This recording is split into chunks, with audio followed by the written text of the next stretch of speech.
Hello and welcome to this interview with the lovely Picture Parlour. It's so lovely to meet you and to be here in Deaf Institute. Do you want to introduce yourself just to the camera? Yeah, we're Picture Parlour and I'm Ella. And I'm Catherine. So obviously you've just said it's great to be back in Manchester because this is where you met as uni students. How does it feel being back at where it all began kind of thing? Yeah, we were just saying it's quite surreal. It's Yeah. weird, especially with this venue because we've been to so many gigs here and club nights back in uni. So to play is wild, isn't Yeah. it? And we were saying we forgot how beautiful the venue is. And even like walking around town before, we were like, whoa. Getting all All nostalgia. the sights, yeah. Oh, definitely. Nostalgia. So we'll take it back to the beginning then. How did you guys meet? So we met through our mutual friend and mutual bassist who is down here. there somewhere. Just a wave. So this is like a moment I know, for us all yeah. to be in the same. They were basically playing bass in our separate bands that we had at the time. Yeah. And they were like, I've got a friend that I think you'll really get on with. Yeah. And then they were like, oh, let's all have a jam together. So then rolled up to your house, your flat.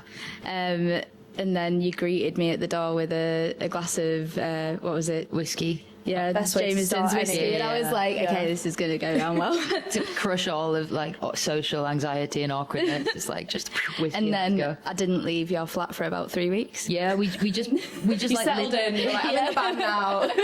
This is it. Yeah, no, we just like listened to music all night together, the three of us, and then started to play along to songs that were we I suppose bonded over. Yeah. And then we were like, should we just write a song tonight? And then we did Moon Tonic, which is on our EP that we released a couple of years ago, and which we're playing tonight. Oh, Just for woo. yeah.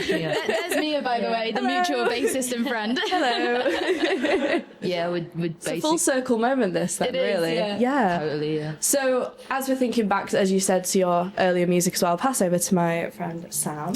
Hello, Sam. Some questions about the early stuff. Kind of. Sweet. Can't think of one. Well, I can't think of anything. Nope. We've done forming of the band. So then, obviously, then you moved down south. What was the move with that?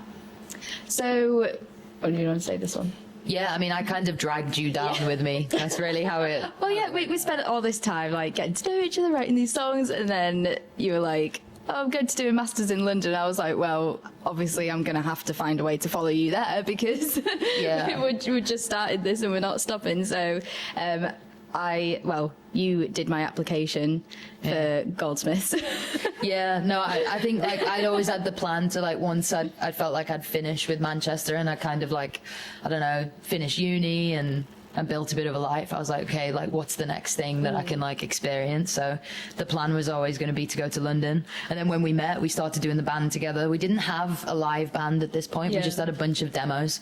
So I was like, well, why don't we just if you come with me, then we can find a band when we're there. And it was all very kind of idealistic. And when we got there, we realized very quickly it's not that easy. Blind delusion. Romanticising it before you got That's there. what you got to romanticize your way through life. As you should. Yeah. And I was listening to the very first, I mean, I don't know if it's the first song you put out, but Norwegian Wood. And obviously was that the was first, yeah. a Yeah. massive breakout for you guys.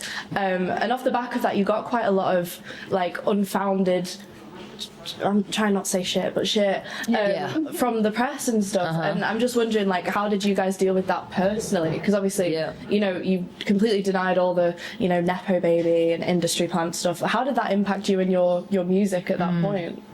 I think at first it was kind of funny because it was just this is the most bizarre. We always used to say we can't get cancelled because everyone at that time, especially women in music, it was the Nepo baby allegation. And as soon as you meet me and Ella, you're like yeah, it's not Nepo baby, is it? Mum's a cleaner, dad was a factory worker. Do you know what I mean? But so we were like, well, at least that one's fucking boxed off. No one, we're never going to be Nepo babies. And then it actually happened to us, and we were like, what? There's no way. So when that happened, it was funny at first, and then the mental repercussion hits, and it's this is actually really unfair. It's not true. It's hurtful because it erases who we are, our identity, our heritage, and it's really hard to kind of take that stain away once it's there because it's the press, and people for some reason believe the press.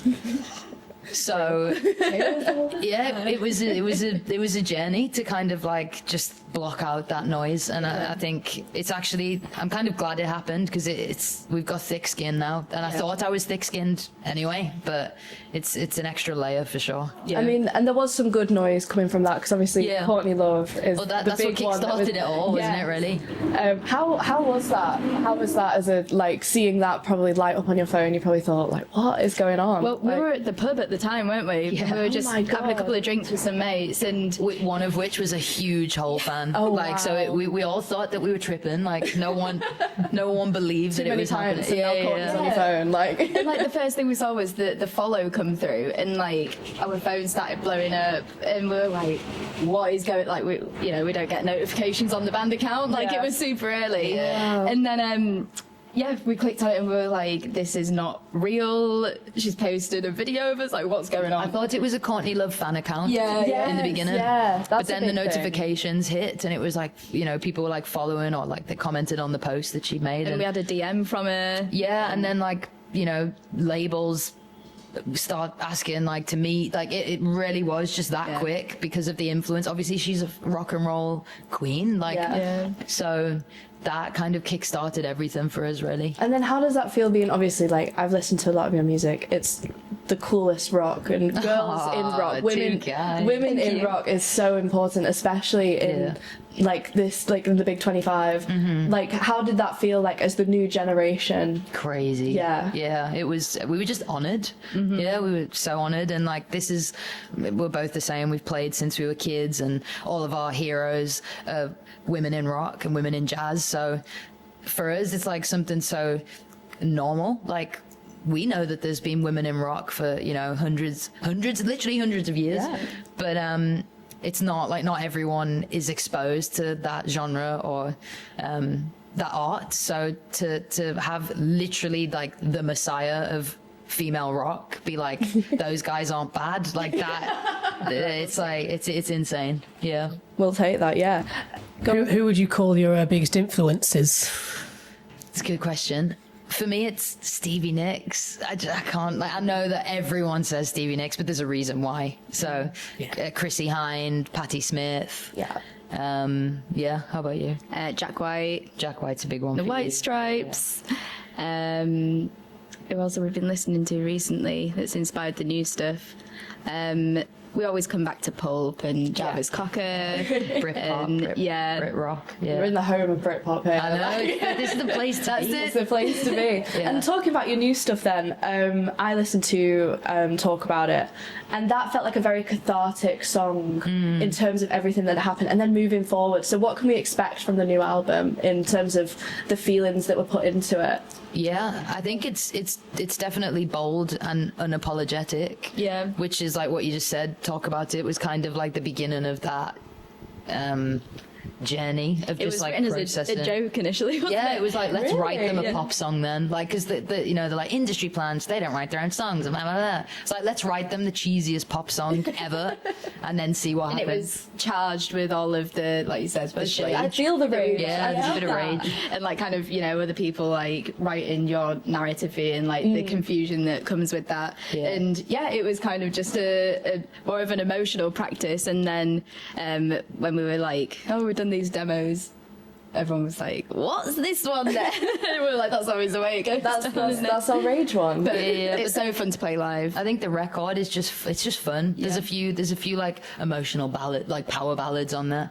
But as a whole, we just wanted to do something that we enjoyed. And you only make your first album once, kind of thing. So That we're must be super such proud an of it. exciting feeling. Yeah, we can't wait. Because when is it? It's November, right? Yeah, it's not That's far. so It's not soon. far. Are you playing some like unreleased ones tonight? Did you play Yes. them last night? Yeah. Oh, We're that's so exciting. sneaking them into the set. Oh. Yeah. Is it nice to like? Have you met any of your fans? Like, if Yeah, they come yeah. It was Leeds you were in last night, right? Last Yeah. night, this amazing girl gave me Well, she didn't give me. I feel like I almost forced her to give me it. I just was like, your necklace is so nice. She was like, do you want it? I was like, no, please don't give me it. She was like, I'll just make another one, which I'm going to wear every single day now. Oh, that's so cool. It's sick, isn't it? What is it? Is it like a stone? It looks like ceramic. I don't know, but I noticed she was wearing it. I was like, that's fucking sick. Yeah. Where did you get it from? She was like, I made it. So That's rock. Yeah, we've been hanging out with loads of cool people. Yeah, and we have some of the gang that come to all the shows, every single one. So it's so nice to see. The front row see gang. the same faces every night. Like it just makes Tar feel a little bit more homey. Yeah. Because you said about you had a lot of demos and then playing live, I presume, in London and down south and everywhere. So that bridging that gap from It's stuff insane. you make in your flat or your Yeah. house to then on stage, how is that? How's that? It's as a feeling? crazy because like that was mainly the thing that we bonded over when we met. It was COVID time, so no one could go out anyway, and we were like, if there was a song that we can imagine, we'd love to just be on someone else's shoulders in a festival right now, like what would it be? Let's write that song. So the whole process, we were just thinking about how it would feel for someone in a live audience. So to be able to actually do it now is insane. It's like the best feeling ever. It's like the best part of the job, you know? Yeah. What are the dream festivals then? If we're thinking, Dreamfest. I mean, Glastonbury, obviously. yeah, Obviously, Glasgow. That's a massive. Primavera. yes. Well, the lineup's just out. Oh yeah, I You should know. be there. I know. We're working on it. Sure. Yeah, we'll try and sneak in last minute, maybe. Yeah. But I saw a really nice, you put on your Instagram story, a really nice DM from a fan today that I Yeah. thought was so lovely. And it just shows that connection that you have with your audience as well. Yeah. And I just, I really admire that with performing Yeah, live as well. It was so sweet. We woke up to a bunch of super oddly really nice messages.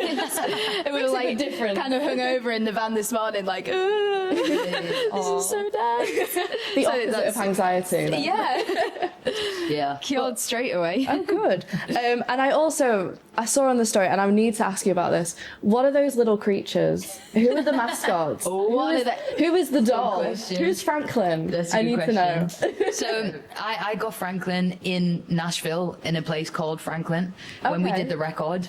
Oh, cool. And everyone was like, don't buy that thing. It's haunted. It's possessed. Like, do not bring that home.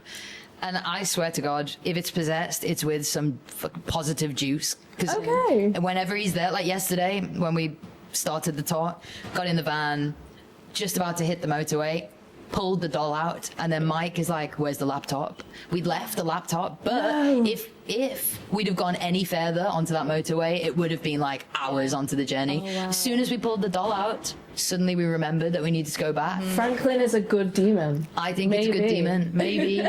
He's a friendly demon. And then the Friendly demon. pigeon. And the pigeon. The That's pigeon. Kitty's. Okay, our and then bass who was, player. who was the third? Oh, Princess Diana. Yeah, that's just Harry. Oh, right. he looks like Princess I was Everyone- like a cutout in the van, like where's she? Everyone thinks Harry looks like Princess Diana. Or George. He's our Michael. merch guy, by the way. Yeah. I'll, after this, I'm gonna have to get him to do the Princess Di impression. It's when he just an does the like. impression. It honestly, it's like There was three it's of like us in he's this possessed. merch. It's crazy. New Franklin. New Franklin Point 2. So yeah, that's our little tour mascot creatures. Are they backstage They right are now? backstage. They've gone to get scran or something. But this is kind of like the last. What's the pre-show rituals for you guys?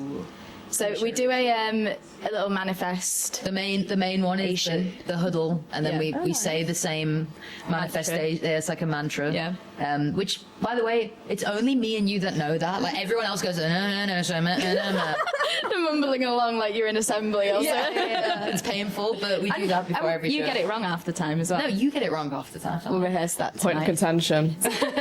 And then final question: do you want to ask where they're going for food? Because there's a lot of good spots. We can give you some Wait, can you recommendations. actually give? Because it's been so long that What are you we've. fancying? What's the? I am all, especially when I'm in Manchester, I'm all about the salt and pepper chicken. Oh, I like a salt and pepper chicken. So, do you like bao buns? Yes. There's a place called, and hear me out, Little Bao Boy, and you can get anything like put in a bao bun. That might be a there's good salt and shout. pepper chicken, That's insane. like sriracha stuff. I would recommend that.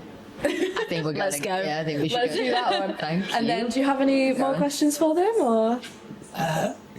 We all good. Oh, thanks so Lovely. much. Thanks so guys. much to for meet you doing guys. this. Cheers. Lovely to meet you.